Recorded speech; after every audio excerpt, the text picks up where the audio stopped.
Welcome to the Tales from the Pros podcast by Modernization. In the world of tech and business, it's easy to get caught up in the tools, tactics, and chasing revenue. But behind every breakthrough, there's always a deeper story, driven by people building with purpose and meaning. This show is for the founders, business leaders, innovators, and entrepreneurs doing the hard work, navigating challenges, leading through change, and building things that matter. We're here to bridge the gap between technology and people through honest, raw storytelling in the world of innovation and without all the BS. Tales from the Pros. Real conversations, real growth. Hey everyone, welcome back to Tales from the Pros podcast. I'm Michael Georgiou, co-founder here at Modernization, joined by my co-host and our director of growth, Eric Lawrence. Today's episode hits on something we see all the time. Businesses hanging on to outdated software way past its expiration date. And we get it. Rebuilding can be a scary thing. You've already invested time, money, energy into your current systems, right? But when your platform is slowing you down or blocking growth, holding on becomes way more expensive than letting go, especially in today's very competitive market with user and buyer expectations and this crazy digital age of AI and technology. In this episode, we're going to talk about the fear of rebuilding, how to know when it's time to evolve, and why a rebuild might be the best move your company can make this year. We're excited for all of you to hear this. Eric, how you doing, man? Doing great. Doing great. Excited to talk about this. I feel there are a lot of people out there that are hanging on by a thread. Yeah, no, I know what you mean.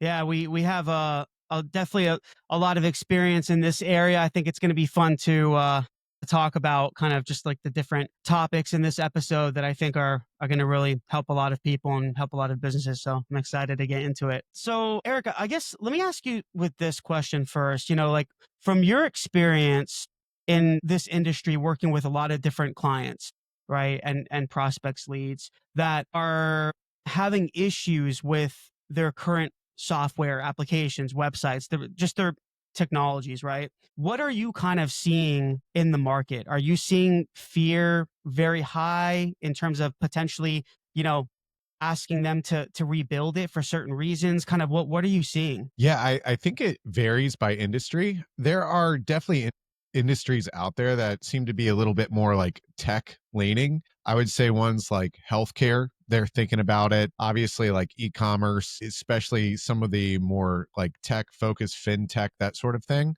But there are industries that typically lag behind, and those are the ones that are really struggling with it. Think like in the public sector, a lot of government organizations tend to struggle with this, and I think they're placing a bigger focus on it. But even things like construction, manufacturing, those are the ones that tend to lag behind. And you see, okay, hey, Nonprofits. I yeah, see it's nonprofits too. kind of like they Yeah. all move like a herd, so to speak, where it's like once somebody really starts to step their game up, everybody kind of looks around, picks their head up, and was like, oh, I think it's time for us to figure this out too, because, by and large, there's a lot of, I guess, fear and uncertainty, and a lot of the younger people within the organization understand it, but it's a matter of getting everybody on the same page to say, hey, it is time for us to invest in the future, at least with our technology. Yeah.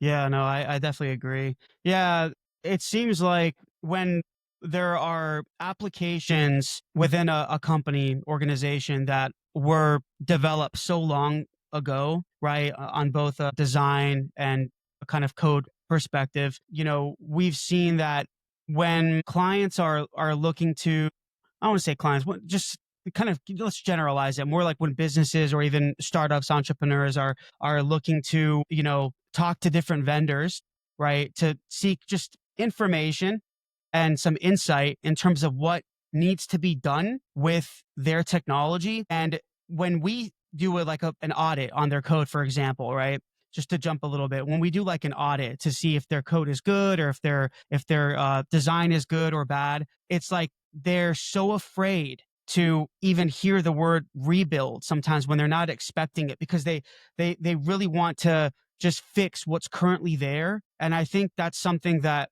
we've really seen a lot in the industry for several years. Because sometimes, man, let's face it, like rebuilding your technology can be a really good thing, especially if your system was built 10 years ago, 15 years ago, you need to keep innovating. Software shouldn't die. It needs to keep nurturing, evolving, improving in order for your business to grow and thrive. It's critical. I'll actually tell you the two most common examples that I see that are out there. I think the first one is that what they're doing is just really out of date.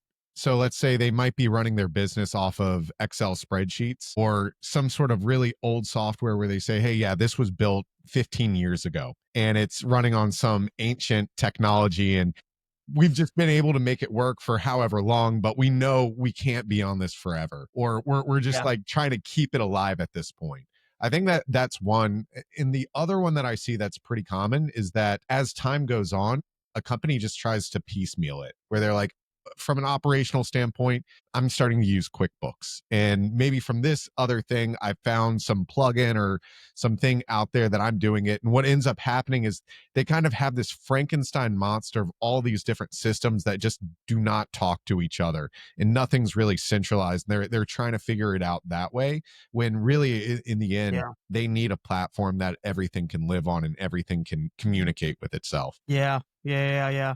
Yeah. No, absolutely. And, I think it's also very important to make sure that they feel comfortable and confident in I would say like how do I put this into words? Kind of like making sure that the insight of the audit, let's just say, right, when you're auditing the system, even if it's a high level audit, if not, I'm not talking about like a very, very detailed code or design audit, like on a high level, when our team goes and looks at it, right? I think it's important for them to feel comfortable with the information that they're receiving in terms of how it impacts their business, right? Potential long term costs is very important, right?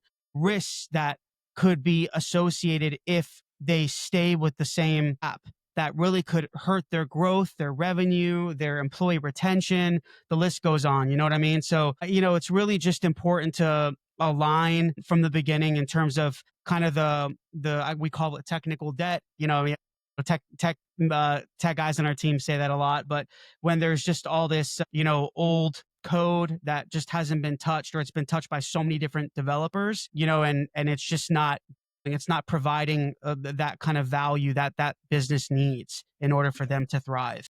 You touch on something important there, which is the very first step that anybody should take is to audit what they have, to figure out what's the good, the bad, the ugly. And I know a lot of times businesses need to think about, okay, so you have this platform, you have this system that you use for your business. What direction do you want to go? Because there's usually three paths that you can take.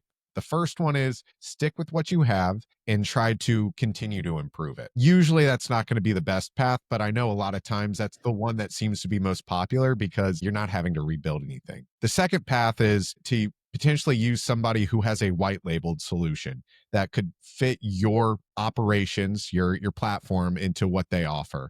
And then the third path is to rebuild something from the ground up that is personalized to you. It's your own software. It fits the unique needs of you as a business and can evolve over time. So that's really the purpose of what the audit should be for, is to evaluate your current system and figure out what should you do next, which path should you take. Yeah. Yeah. Yeah. Yeah. Yeah. No. Yeah. I. I think we're seeing this a lot nowadays. That especially with the age of now, and just how crazy things are in technology and just the world. The competition that's out there. You have to continuously innovate, right? And staying comfortable and stagnant with your tech should follow the same sort of, I would say, mindset as like us as people in life, right? When you stay comfortable, this, right? When you stay comfortable and you think, hey, what I've been doing is working, it's great, it's this and that, it doesn't mean that you're growing. And I think if you're not growing, you're kind of dying. And yes, there are times where you should stay stagnant a little bit, just to kind of reflect and understand what's going on. But at the same time, I think it's very, very important to accept that, if the facts are there, that, for example, the code is old, it's outdated, the design, the user experience is not good, and you have, people out there in the world that are telling you, hey, you really need to think about redoing this and revamping, or rebuilding this system, this platform, sometimes you just need to accept that and try to make that investment, because it's gonna help you to really grow and scale if that's something that you want. And most businesses want to grow and scale. Yeah. And Michael, what would you say are some like common signs that it may be time for you to consider rebuilding? That's a good question. I mean, my experience from the code and design audits that we've done, and I'm talking from a non-technical person. I'm not going to try to pretend I'm a developer, because I'm not. But this is from what we've seen in kind of the after documentation of what's provided to the client in terms of the status of the system. What I've seen is, if the design is very outdated, where you can kind of see just like I'm not talking about the branding of it. I'm talking more of just about the simplicity of the user interface and the user experience. It has to be easy and intuitive, and it needs to make sure that that audience that is using it is really finding value from it in a simple way. It's not complex or cluttered. And we've seen hundreds of systems, at least on the design level of it, that it's just very clunky. And sometimes that can be a red flag that there might be some underlying issues. Not all the time. Not all the time. Sometimes there could be a really good design and maybe the code is good. And, and maybe sometimes the team will say, hey, we don't really need to revamp any of the backend code or the database or so on and so forth. We just maybe need to do a user interface or user experience rehaul and revamp, right? But from what I've experienced is that typically when we see that, there are issues on the code level too, and then that's when the team goes in, and they go into a deeper dive to make sure that the code, the database, the programming languages that are being used are up to date and they're following modern standard, coding practices that are going to allow that business or that entrepreneur or whoever owns it, allows them to grow and to evolve and to thrive off that technology. I would say that that's something that I've really noticed. Another thing I would say is, if the technology is very, very old, like I'll give you an example, and I can't name clients here, but um, we had a legal client back in, I think, 2018, 2019. And this was a very large client. And they basically came to us. They had an old system that was running almost their entire business.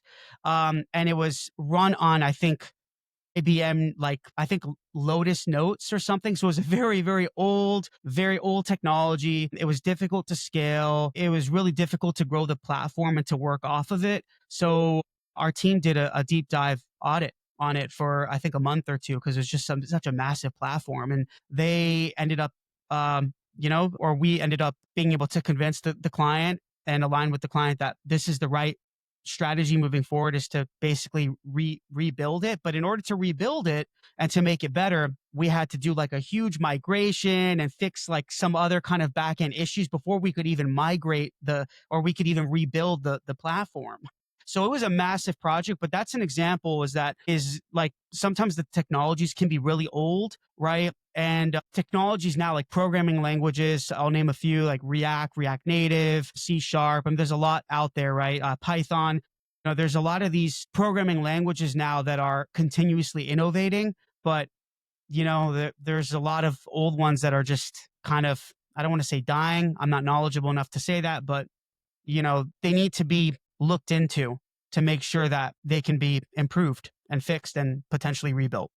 Yeah, I think for any sort of rebuild, it all comes down to the framing. I think it's so easy to get caught up in think about the effort, think about the cost, could go True. wrong in the process, that it really is just a mindset shift of, when you're discussing this as a team, you have to think about what's going to happen once this is done, because obviously with a rebuild, the systems are going to be much cleaner, much faster, but rebuilds often improve things that you may not even think about, like things like internal team morale, customer experience, even long-term scalability. These are all benefits that companies can have once they go through that rebuild. So It's so easy to feel like you're just at the foot of a giant mountain looking straight up, but it's really a matter of just getting the team excited about it and just recognizing, look, just because what we have doesn't work all that well right now doesn't mean that we've failed in any ways. It just means that our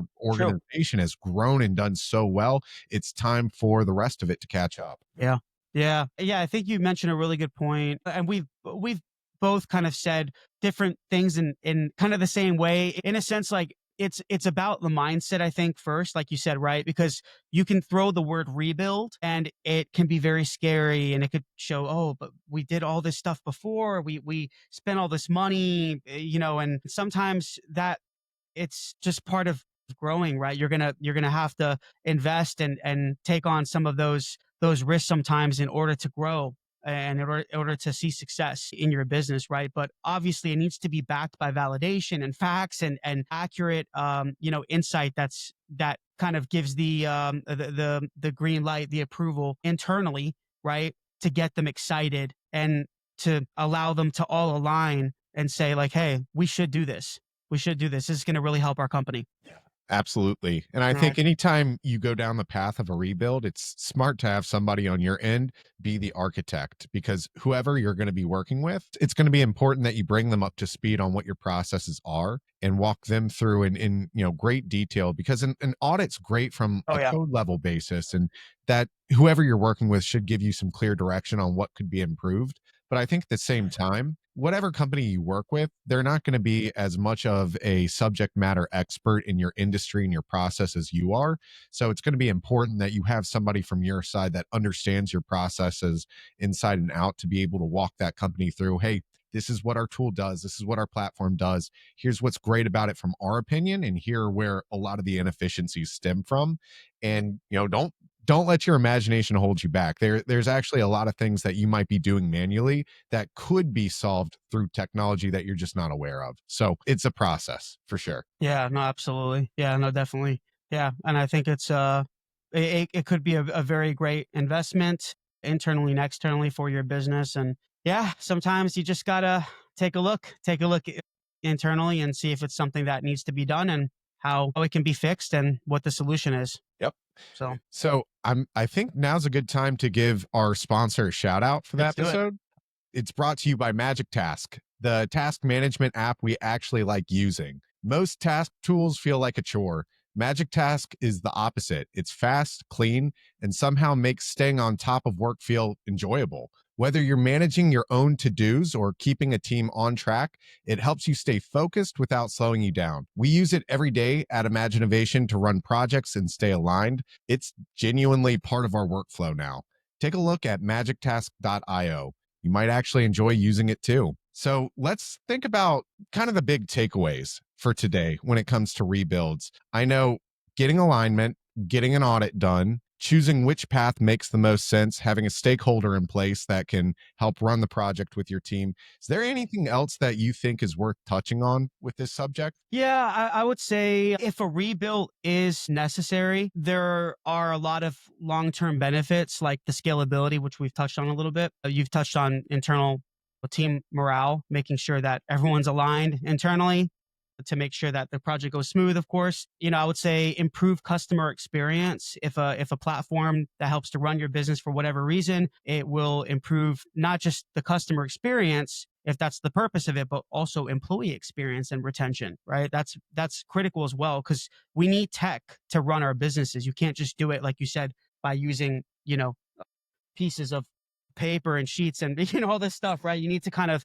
use tools and systems that are going to help to allow you to grow. Let me see what else. I would say kind of just aligning on a mindset level as well that the systems and the platforms that you're using, whether it's a mobile or a web app or AI or whatever it is, that kind of everyone's on the same page in terms of the innovation aspect of your business because you need to innovate. If you don't innovate today, we've seen it. I've seen it, Eric, so many times, man, that there were past businesses and people I've spoken to where they didn't want to innovate. They were kind of scared, like we talked about before, or they saw too much risk and they ended up failing. And that's the unfortunate reality of it. But yeah, I would say those are kind of the main ones. And, but yeah, so I guess to close, everyone, I would just say that the scariest part of rebuilding isn't just the technology, it's letting go of the past. If your system is slowing you down, costing you more to maintain than to fix it, or simply can't grow with you, it's time to really look inward and see what can be done to help grow your technology and to help grow your company, your business. And rebuilding isn't about failure, it's about building forward with clarity, confidence, and a smarter foundation. So if you're wrestling with the decision and not sure what's salvageable, feel free to reach out and we'll help you figure out if a rebuild really makes sense or not and how to do it right. But yeah, I would say that's pretty much it, everyone. Hopefully someone found some value from this and can help you out. So yeah, we appreciate everyone so much. And thank you, Eric. I know you're super busy, man, and it's fun doing these content sessions. So Absolutely. Yeah. Thanks for listening in, everyone. yeah, thank you everyone for listening to Tales from the Pros. This is your host, Michael Georgiou, and your co-host, Eric Lawrence. Thank you, everyone. Take care. Please subscribe to our YouTube page and also follow our social media. There are links somewhere around here, but we really appreciate it, guys. Thanks for all the support, and I'm going to be giving you awesome content continuously, and we look forward to seeing you soon.